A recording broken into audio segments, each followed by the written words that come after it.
Within seconds, a colossal soul emerged from the boss's corpse, detaching itself and standing motionless before Lin. It lowered itself by kneeling on one knee, as if awaiting orders from its master. The Ghost Emperor's attributes were undiminished, even after being a summoned creature. Remember the games from your childhood where you'd spend hours defeating bosses, only to unlock them as playable characters, and then discover they were disappointingly weak? That's not happening here. Not only were the attributes undiminished, but its skills and special traits were also unchanged. Despite retaining its vulnerability to holy-type abilities, Lin was more than satisfied with this outcome. Mo Yun, witnessing all of this, was momentarily at a loss for words. Staring at Lin in disbelief, she murmured, "That's it? It's over just like that?" I'm pretty sure she didn't mean it that way. She was actually marveling at how Lin could so swiftly defeat the battlefield Ghost Emperor all by himself. Everything seemed too incredible to believe. She had one last question. How powerful was Lin really? Lin, not far away, held his scythe, summoning the Ghost Emperor's soul back into it before turning to walk towards Mo Yun. He handed her one of the Nirvana crystals. Mo Yun, in a fluster, caught it with both hands. Her expression quickly turned to surprise. The sight of the small crystal made her face flush with excitement. She had been searching for the Ghost Emperor on the Yuan battlefield for so long, and finally obtaining the Nirvana crystal meant that she now had at least 60% confidence in elevating her profession. She firmly believed she could become a Holy Spirit summoner upon her second-class transfer.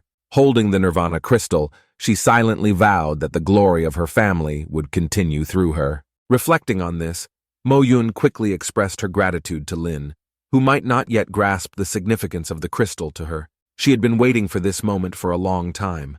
Otherwise, she would have already reached level 40 and undergone her second-class transfer. Everything was ready. All she needed was the Nirvana crystal. Lin waved his hand dismissively, saying she deserved it, acknowledging that it was Mo Yun who found the boss in the first place. Recalling their previous agreement that each person would get a crystal, this was the right thing to do. He then turned his attention to the other loot, including the 2 platinum-tier weapons and a special material, glancing over at the Ghost Emperor's heart, which is the main material for the Ghost Emperor's necklace.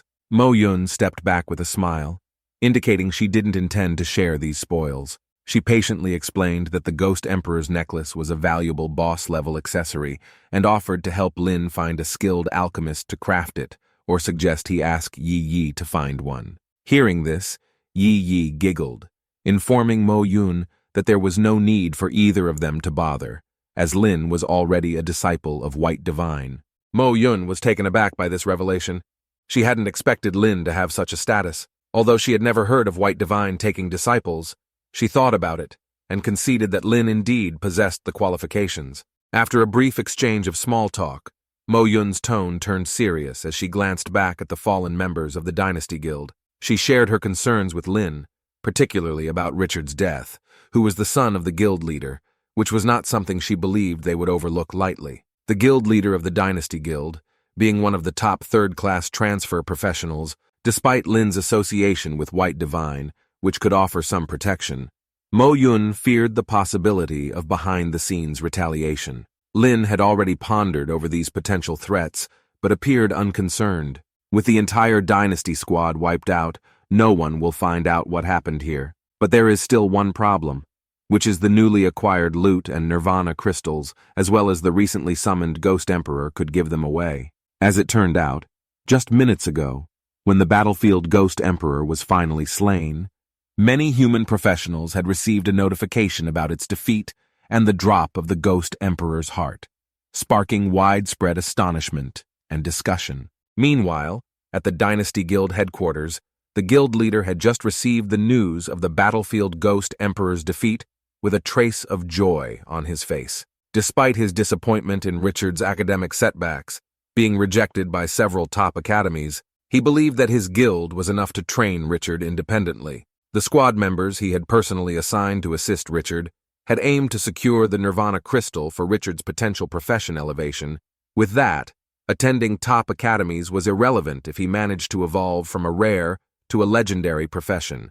The guild leader was confident that his son would one day avenge his humiliations and become one of the strongest human professionals, who, unbeknownst to him, his son would never return. He signaled his secretary, optimistically expecting his son's growth from the expedition in the Yuan battlefield, and planning to commission a top alchemist to craft the Ghost King's necklace with the Ghost King's heart Richard was supposed to bring back. On the other side, back on the Yuan battlefield, Lin used corpse explosions several times to completely obliterate any trace of the bodies, ensuring no one would know what had transpired there. Apart from the three of them, no one was aware that it was they who had eradicated the entire squad of Dynasty Guild members. Mo Yun also promised to keep these events secret and to safely hide her crystal. After nodding to each other in agreement, they crushed their teleportation stones and left the area. In White Divine's small courtyard, the atmosphere remained relaxed with the two drinking tea as always. With the professional contest just 2 days away,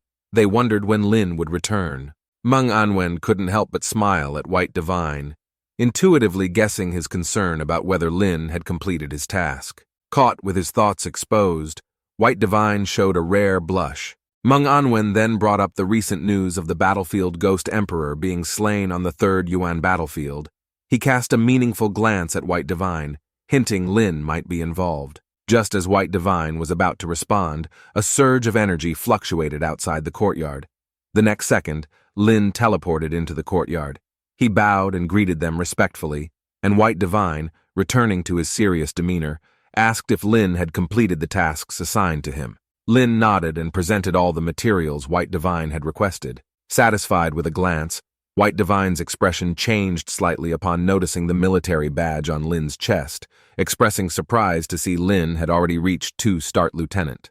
This was no easy feat as it required a tremendous amount of battle against the abyssal demons to achieve, especially considering Lin had been accompanied by Yi Yi. This must have meant that Lin had slain over 400 low-ranking demons. Lin casually explained that he had actually slain several high-ranking demons along the way, leaving White Divine almost jumping with astonishment, and Meng Anwen spitting out his tea in disbelief. White Divine eagerly asked Lin to recount his experiences, while Meng Anwen quickly wiped the table with a cloth, having been startled into a rare loss of composure by Lin's story. Lin detailed what had happened in the elemental battlefield, starting from their arrival at the 3rd Yuan battlefield's border, encountering the first portal, and eventually getting attacked by Flame Demon Lord. He described how he farmed abyssal demons and luckily destabilized the portal with a corpse explosion, which forced the portal to close. He then encountered a second portal which he handled more carefully, avoiding another confrontation with the Flame Demon Lord. White Divine laughed heartily, finding the notion of someone managing to vex the Flame Demon in such a manner amusing, commenting that the Demon Lord was probably fuming. Meng Anwen also smiled, praising Lin for his actions and encouraging him to keep up the good work. Lin, with a slight smile, then turned serious and mentioned his encounter with the Shuyan Divine Mage in the dungeon. This revelation made White Divine jump up abruptly, and Meng Anwen's teacup slipped from his hand. Both were surprised and urged Lin to elaborate. After Lin recounted his experience, the two finally calmed down. Meng Anwen turned to White Divine, trying to suppress a laugh, and eventually couldn't help but let it out. Lin, puzzled, looked at them in surprise. It turned out that White Divine had also ventured into the same dungeon years ago, but hadn't encountered the Divine Mage. White Divine snorted, remarking that he was a nobody at the time because his profession hadn't been elevated yet. Regarding the time and space crystal entrusted to Lin by the Divine Mage himself, Meng Anwen decided to personally craft it into an abyssal teleportation stone. Taking the time and space crystal from Lin, Meng Anwen conjured a small tower in his hands. Lin was momentarily startled because this very tower was no other than the powerful Divine Tower. In Meng Anwen's palm, the tiny version of the Divine Tower slowly rotated. It was unclear what Meng Anwen did, but a beam of light shot out from the Divine Tower, landing on the time and space crystal. The once dull crystal now shimmered with dazzling colors, eventually transforming into the shape of a teleportation stone. Meng Anwen handed the abyssal teleportation stone back to Lin, explaining that he had embedded the coordinates of the human world within it. Now, Lin could use it to travel back and forth between the human world and the abyss. However, there was a 1-hour cooldown between uses. Moreover, this teleportation stone could only be used by Lin himself. Lin was still dazed seeing what just happened, however. He quickly understood the immense value of this stone, and sincerely thanked Meng Anwen. White Divine picked up his teacup and advised Lin to carefully hold on to the Divine Talent Stone given to him by the Divine Mage himself, which would be incredibly useful when he decides to undergo his third-class transfer at level 70. As for the staff, White Divine promised to find someone to see if it could be repaired. Lin then took the staff out of his storage space and handed it to White Divine.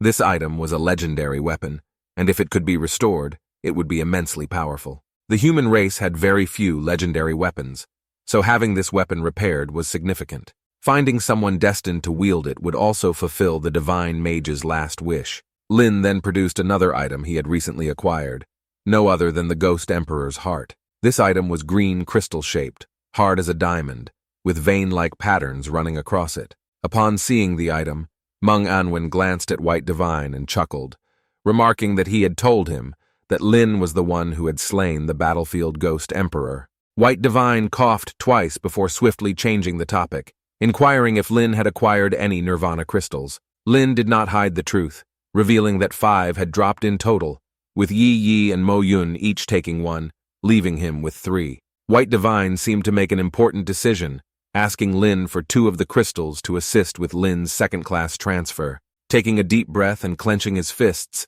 as if about to lose something valuable, White Divine promised Lin that he had an 80% chance of having Lin elevate his profession during the second-class transfer and a 30% chance of awakening a second talent. Lin was momentarily surprised, since Mo Yun had said that even with her family's help, she only assured a 60% chance of professional elevation, without mentioning the possibility of awakening a second talent. Perhaps even she didn't believe it was possible. Seeing White Divine's expression, Lin knew that this time, White Divine must have had to pay a significant price to help him, in addition to everything White Divine had already done for him. Lin was deeply moved, respectfully bowing to White Divine in gratitude, while saying thank you, Lord White Divine. At the same time, Meng Anwen smiled and pushed a teacup toward Lin, his glance at the cup on the table perhaps carrying a hint of implication. Instantly, as if realizing something, Lin stepped forward, picked up the teacup, and offered it to White Divine.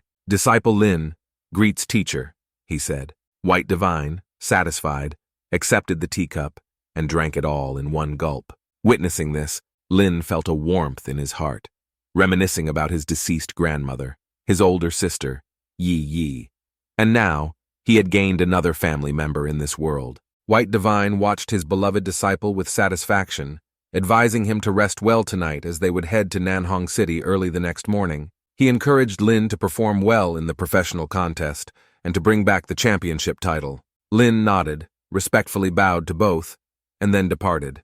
After Lin left, White Divine's expression broke into a content smile. Meng Anwen also teased and asked him if he was happy now. White Divine, the man he is, retorted that he was not happy at all, as he would have to spend all his savings in the coming years. Meng Anwen knew this old friend too well, and could tell that White Divine was actually delighted, even if he pretended otherwise. After teasing him a bit, Meng Anwen mentioned something Lin hadn't shared with them. Lin, Mo Yun, and Yi Yi had clashed with the Dynasty Guild over the battlefield Ghost Emperor, resulting in conflict and the death of the guild's young guildmaster. White Divine was puzzled as to why Lin hadn't mentioned it to them. From the tone, it's obvious that White Divine was dismissive of the Dynasty Guild, confident he could easily wipe them out with a single slap. Meng Anwen believed Lin intended to resolve the issue himself without troubling the both of them, advising White Divine not to intervene or make a fuss, letting Lin handle it. Should Lin be unable to resolve it, they would then step in. White Divine nodded. He liked Lin's way of doing things. Meng Anwen laughed heartily, continuing to jest with White Divine, clearly showing their disregard for the Dynasty Guild. The next day arrived swiftly, and countless individuals flocked to Nanhong City. Journalists, spectators, and contestants alike, all gathered for the once-in-a-few-years professional contest. The 5-man party, including Lin and Yi Yi, along with Tao Tao, Oliver, and Emma, exchanged greetings and chatted for a bit. They had never witnessed such a scene before.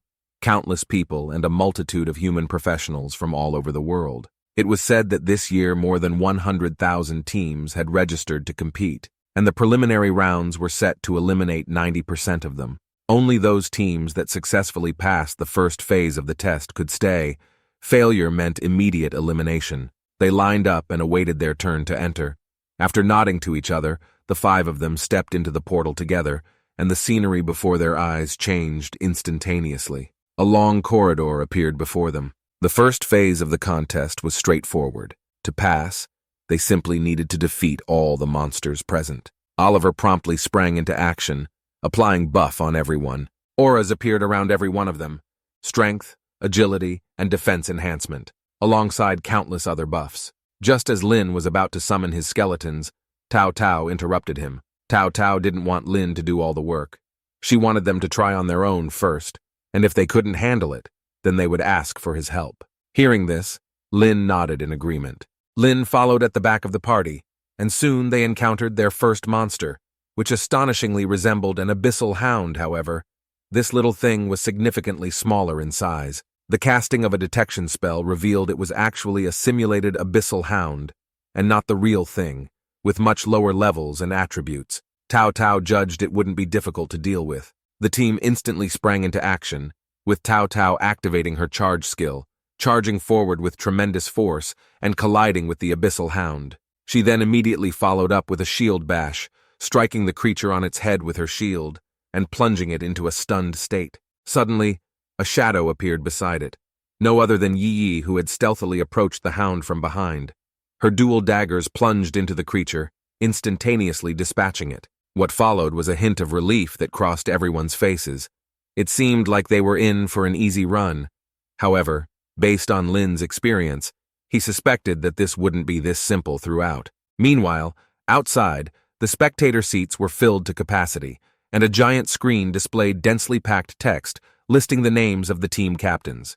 Each team had a number next to its name, which changed from 0 to 1 when the first monster was killed. However, there were also those teams who got eliminated. Returning to the party, 3 more abyssal hounds appeared before them. Using the same tactics, Yi Yi executed Fatal Strike to swiftly deal with the first one, then threw her dagger at another, employing the skill Internal Explosion, quickly finishing the second. The remaining one was initially immobilized by Emma, then quickly slain by Tao Tao using a swift strike. What a rare sight.